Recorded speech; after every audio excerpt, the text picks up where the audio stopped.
ನಮಸ್ಕಾರ. ವಾರ್ತಾ ಭಾರತಿ ಟಾಪ್ 20 ನ್ಯೂಸ್ಗೆ ಸ್ವಾಗತ. ಇವತ್ತಿನ ಪ್ರಮುಖ ಸುದ್ದಿಗಳ ಹೈಲೈಟ್ಸ್ ನಿಮಗಾಗಿ ಇಲ್ಲಿವೆ. ಬಿಸಿ ರೋಡ್ನಲ್ಲಿ ನಡೆದ ಲಾವಣ್ಯ ಕೊಲೆ ಪ್ರಕರಣಕ್ಕೆ ಸಂಬಂಧಪಟ್ಟಂತೆ ಆರೋಪಿಯನ್ನ ಮಂಗಳೂರಿನಲ್ಲಿ ವಶಕ್ಕೆ ಪಡೆಯಲಾಗಿದೆ. ವಿಚಾರಣೆ ವೇಳೆ ಆತ ಇಲಿ ಪಾಷಾಣ ಸೇವಿಸಿರುವುದಾಗಿ ಹೇಳಿದ್ದು ಆತನನ್ನ ಸರ್ಕಾರಿ ಆಸ್ಪತ್ರೆಗೆ ದಾಖಲಿಸಲಾಗಿದೆ ಅಂತ ತಿಳಿಸಿದ ಎಸ್ಪಿ ಡಾಕ್ಟರ್ ಅರುಣ್ ಕುಮಾರ್. ಕೇಂದ್ರ ಶಿಕ್ಷಣ ಸಚಿವ ಧರ್ಮೇಂದ್ರ ಪ್ರಧಾನ್ ರಾಜೀನಾಮೆಗೆ ಆಗ್ರಹಿಸಿ ಜಂತರ್ ಮಂತರ್ನಲ್ಲಿ ಅಮರಣಾಂತ ಉಪವಾಸ ಸತ್ಯಾಗ್ರಹ ನಡೆಸುತ್ತಿರುವ ಶಿಕ್ಷಣ ತಜ್ಞ, ಹವಾಮಾನ ಹೋರಾಟಗಾರ ಸೋನಂ ವಾಂಗ್ಚುಕ್ ಮತ್ತು ಸಿಜೆಪಿ ಸದಸ್ಯರನ್ನ ಭೇಟಿಯಾಗಿ ಪ್ರತಿಭಟನೆಗೆ ಬೆಂಬಲ ವ್ಯಕ್ತಪಡಿಸಿದ ಕಾಂಗ್ರೆಸ್ ನಾಯಕ ಪವನ್ ಖೇರಾ. ವಂದೇ ಮಾತರಂಗೆ ಉದ್ದೇಶಪೂರ್ವಕವಾಗಿ ಅವಮಾನಿಸುವುದನ್ನ ಅಥವಾ ಹಾಡುವುದಕ್ಕೆ ಉದ್ದೇಶಪೂರ್ವಕವಾಗಿ ಅಡ್ಡಿಪಡಿಸಿದ್ರೆ ಶಿಕ್ಷೆ ವಿಧಿಸುವ ಮಸೂದೆಯನ್ನ ಸಂಸತ್ತಿನ ಮುಂಗಾರು ಅಧಿವೇಶನದಲ್ಲಿ ಮಂಡಿಸುವ ಸಾಧ್ಯತೆ. ರಾಜಸ್ಥಾನದ ಗೋ ಸಂರಕ್ಷಣಾ ಯೋಜನೆಯಲ್ಲಿ 57 ಕೋಟಿ ರೂಪಾಯಿಗಳಿಗೂ ಹೆಚ್ಚು ಮೌಲ್ಯದ ಅಕ್ರಮಗಳು ನಡೆದಿವೆ ಅಂತ ಲೆಕ್ಕ ಪರಿಶೋಧನೆ ಬಹಿರಂಗಪಡಿಸಿರುವ ಬಗ್ಗೆ ವರದಿ ಮಾಡಿದ ಇಂಡಿಯಾ ಟುಡೇ. ರಾಜ್ಯದಲ್ಲಿ ಕಾನೂನು ಮತ್ತು ಸುವ್ಯವಸ್ಥೆ ಸಂಪೂರ್ಣವಾಗಿ ಸತ್ತು ಹೋಗಿದೆ. ಡ್ರಗ್ಸ್ ನಿಯಂತ್ರಿಸುವಲ್ಲಿ ಸರ್ಕಾರ ಸಂಪೂರ್ಣ ವಿಫಲವಾಗಿದೆ. ಡ್ರಗ್ಸ್ ಜಾಲದೊಂದಿಗೆ ಪೊಲೀಸ್ ಇಲಾಖೆಯ ಕೆಲವರು ಶಾಮೀಲಾಗಿರುವ ಅನುಮಾನವಿದೆ ಅಂತ ಆರೋಪಿಸಿದ ಮಾಜಿ ಮುಖ್ಯಮಂತ್ರಿ ಬಸವರಾಜ ಬೊಮ್ಮಾಯಿ.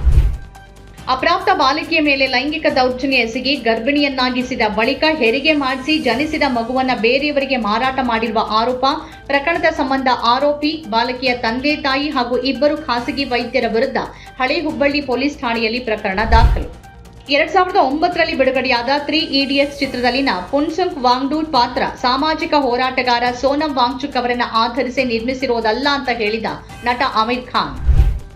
ಸಿದ್ದರಾಮಯ್ಯ ಮತ್ತು ತಮ್ಮ ನಡುವೆ ಯಾವುದೇ ಭಿನ್ನಾಭಿಪ್ರಾಯ ಅಥವಾ ಗೊಂದಲ ಇಲ್ಲ ಅಂತ ಸ್ಪಷ್ಟಪಡಿಸಿದ ಸಚಿವ ಸತೀಶ್ ಜಾರಕಿಹೊಳಿ. ಇರಾನ್ನ ಚಾಬಹಾರ್ ಬಂದರಿನ ಮೇಲೆ ಅಮೆರಿಕದಿಂದ ಕ್ಷಿಪಣಿ ದಾಳಿ. ಬಹರೈನ್, ಕುವೈತ್, ಖತರ್ನಲ್ಲಿನ ಅಮೆರಿಕದ ನೆಲೆಗಳನ್ನು ಗುರಿಯಾಗಿಸಿ ಇರಾನ್ನಿಂದ ಪ್ರತಿದಾಳಿ.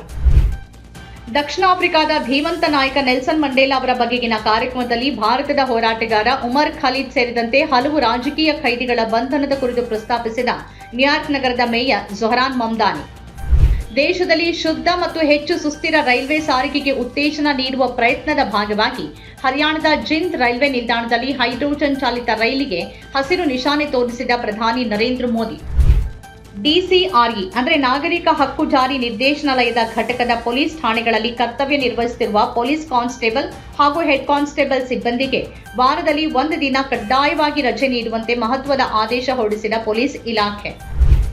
ಮೋಸ್ಟ್ ವಾಂಟೆಡ್ ಅಪರಾಧಿಗಳ ಪಟ್ಟಿಗೆ ಭಾರತೀಯ ಗ್ಯಾಂಗ್ಸ್ಟರ್ ನಿತೀಶ್ ಕೌಶಲ್ನನ್ನ ಸೇರ್ಪಡೆ ಮಾಡಿದ ಕೆಲವೇ ದಿನಗಳ ಅಂತರದಲ್ಲಿ ಅಮೆರಿಕದಲ್ಲಿ ಹತ್ಯೆ, ಅಪಹರಣ ಮತ್ತು ಮಾದಕ ದ್ರವ್ಯ ಕಳ್ಳಸಾಗಣೆಯಲ್ಲಿ ಭಾಗಿಯಾಗಿರುವ ಆರೋಪದ ಮೇಲೆ ಆತನನ್ನ ಬಂಧಿಸಿದ ಫೆಡರಲ್ ಬ್ಯೂರೋ ಆಫ್ ಇನ್ವೆಸ್ಟಿಗೇಷನ್. ಮುಂದುವರೆದ ಉಪವಾಸ ಸತ್ಯಾಗ್ರಹ. ಸೋನಂ ವಾಂಗ್ಚುಕ್ಗೆ ಚಿತ್ರ ನಿರ್ಮಾಪಕಿ ಕಿರಣ್ ರಾವ್ ಬೆಂಬಲ. ಕೇಂದ್ರ ಸರ್ಕಾರ ಪ್ರತಿಭಟನಾಕಾರರೊಂದಿಗೆ ಮಾತುಕತೆ ನಡೆಸಬೇಕು ಅಂತ ಆಗ್ರಹ. ಸೋನಂ ವಾಂಗ್ಚುಕ್ ಉಪವಾಸ ಅಂತ್ಯಕ್ಕೆ ರಾಷ್ಟ್ರಪತಿ ಮಧ್ಯಪ್ರವೇಶ ಮಾಡಲಿ. ಓಂ ಪ್ರಕಾಶ್ ರೊಟ್ಟಿ ಏಕಾಂಗಿ ಪ್ರತಿಭಟನೆ. ಧರ್ಮೇಂದ್ರ ಪ್ರಧಾನ್ ರಾಜೀನಾಮೆಗೆ ಆಗ್ರಹ. ರಾಷ್ಟ್ರಪತಿಗೆ ಜಿಲ್ಲಾಧಿಕಾರಿಗಳ ಮೂಲಕ ಮನವಿ. ಮೇವು, ಕುಡಿಯುವ ನೀರಿಗೆ ಯಾವುದೇ ಸಮಸ್ಯೆ ಆಗಬಾರದು. ಜನರ ಸಮಸ್ಯೆಗಳನ್ನು ಆಲಿಸದೇ ಇದ್ರೆ ಅಧಿಕಾರಿಗಳ ವಿರುದ್ಧ ಕ್ರಮ. ಡಿಸಿಎಂ ಡಾಕ್ಟರ್ ಜಿ ಪರಮೇಶ್ವರ್ ಹೇಳಿಕೆ. ಸುಮಾರು 400 ವರ್ಷಗಳಷ್ಟು ಪುರಾತನವಾದ ಫಿರಂಗಿಯೊಂದು ಮಧ್ಯಪ್ರದೇಶದ ಶಿವಪುರಿ ಜಿಲ್ಲೆಯ ಐತಿಹಾಸಿಕ ನರ್ವರ್ ಕೋಟೆಯಿಂದ ಕಳವಾಗಿದೆ ಅಂತ ತಿಳಿಸಿದ ಪೊಲೀಸ್ ಅಧಿಕಾರಿ. ಮಗುಚು ಬಿದ್ದ ಮೀನುಗಾರಿಕೆ ಬೋಟ್, 7 ಮೀನುಗಾರರ ರಕ್ಷಣೆ. ಬೋಟ್ನಲ್ಲಿದ್ದ ಎಲ್ಲ 7 ಮಂದಿ ತಮಿಳುನಾಡು ಮೂಲದ ಮೀನುಗಾರರನ್ನು ರಕ್ಷಿಸಿದ ಸ್ಥಳೀಯ ಮೀನುಗಾರರು. ಸುರತ್ಕಲ್ ದೊಡ್ಡಕೊಪ್ಲ ಬಳಿ ನಡೆದ ಘಟನೆ. ವಿದ್ಯಾರ್ಥಿಗಳನ್ನು ಕರೆದೊಯ್ತಾ ಇದ್ದ ಶಾಲಾ ವ್ಯಾನ್ಗೆ ಪ್ಯಾಸೆಂಜರ್ ರೈಲೊಂದು ಡಿಕ್ಕಿ ಹೊಡೆದು 3 ಶಾಲಾ ವಿದ್ಯಾರ್ಥಿಗಳು ಮತ್ತು ಓರ್ವ ಸೈಕಲ್ ಸವಾರ ಮೃತ್ಯು. ಕೋಲ್ಕತ್ತಾದ ಮುರ್ಷಿದಾಬಾದ್ನ ಬಹರಾಂಪುರ್ ಪ್ರದೇಶದಲ್ಲಿ ನಡೆದ ಘಟನೆ. ಖಾಸಗಿ ಶಾಲಾ ವಾಹನ ಡಿಕ್ಕಿಯಾಗಿ 5 ವರ್ಷದ ಬಾಲಕನೊಬ್ಬ ಸ್ಥಳದಲ್ಲೇ ಮೃತ್ಯು. ಕಲಬುರಗಿ ನಗರದ ಅಂಬಿಕಾ ನಗರದಲ್ಲಿ ನಡೆದ ದುರ್ಘಟನೆ. ಮೃತ ಬಾಲಕ 5 ವರ್ಷದ ವೇದಾಂತ್ ಅಂತ ಗುರುತಿಸಲಾಗಿದೆ. ನಮ್ಮ ಕಾರ್ಯಕ್ರಮಗಳನ್ನ ನೀವು ನೋಡ್ತಾ ಇದ್ರೆ ನಮ್ಮ ಚಾನೆಲ್ ಅನ್ನ ಸಬ್ಸ್ಕ್ರೈಬ್ ಮಾಡಿ, ಪಕ್ಕದ ಬೆಲ್ ಐಕಾನ್ ಒತ್ತಿ ನಮ್ಮನ್ನ ಬೆಂಬಲಿಸಿ. ಹಾಗೆ ನಮ್ಮ ಕಾರ್ಯಕ್ರಮಗಳನ್ನ ಲೈಕ್ ಮಾಡಿ, ಕಮೆಂಟ್ ಮಾಡಿ, ಅದನ್ನ ಬೇರೆಯವರಿಗೂ ವಾಟ್ಸ್ಆಪ್ ಮೂಲಕ ಶೇರ್ ಮಾಡಿ.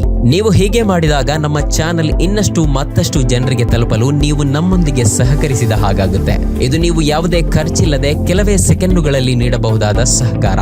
ಧನ್ಯವಾದಗಳು.